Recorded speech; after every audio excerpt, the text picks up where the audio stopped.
घर मेहमानों से भरा हुआ था।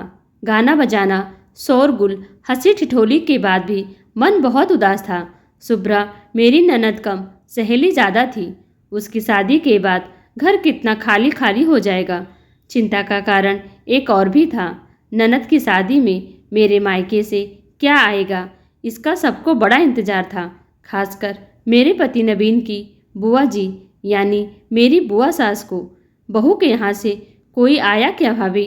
जी कल शादी है, आज शाम तक आ जाएंगे। आप काहे परेशान हो रही हैं? माँ जी टालने लगी। देखें तो क्या लाते हैं, क्या लाएंगे वैसे? हमारे नवीन को क्या दे दिया? नाक कटी हमारी बिरादरी भर में।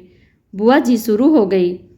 हालांकि माँ जी और पिताजी की कोशिश रहती थी कि ये सब बातें मुझे ना पता चले, परंतु मुझ तक आ ही जाती थी और मैं बुझ जाती थी।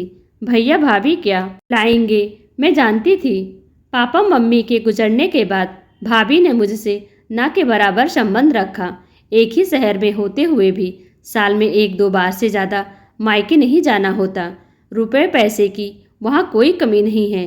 भाभी आपके भैया आए हैं, माता जी आपको बुला रही हैं। नौकर ने आवाज़ दी। अरे नहीं नहीं, कुछ खाऊंगा नहीं, बस ये देना था। कल आते हैं ना सबको लेकर। कुछ काम हो तो बताइएगा माँ जी।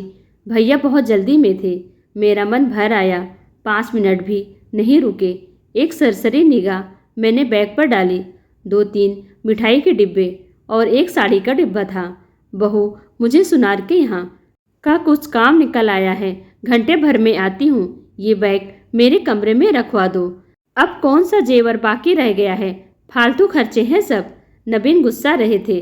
तू नहीं समझेगा, बेटी का मान ससुराल में बना रहे, इसके लिए ये सब करना पड़ता है। चल जल्दी से ड्राइवर को भेज बाहर। पिताजी मुझे देखते हुए बोले। बेटे के मान वाली बात ऐसे ही कही गई थी, लेकिन मुझे चुप गई। रात भर आंसू नहीं रुके थे।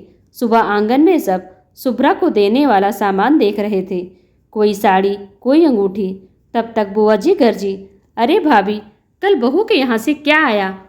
यही बैग मंगवाओ राम रतन से। देखे तो बैग खुलते ही सन्नाटा छा गया। 7 भारी साड़ियाँ, 11 किलो मिठाई, शुभ्रा के लिए सोने की चैन और छोटे बड़े अनेक उपहार। लगभग भागती हुई मैं पिताजी के कमरे में आई। आपने मुझसे कहा शुभ्रा के ससुराल के लिए। आप लोग कल ये सब मेरे लिए लेने गए थे ना? मैं फूट फूट कर रो पड़ी। तुमने गलत सुना। पिताजी ने मेरे आंसू पोंछे। बिटिया के मान की बात कही थी। कौन सी बिटिया, ये तो बताया ही नहीं था।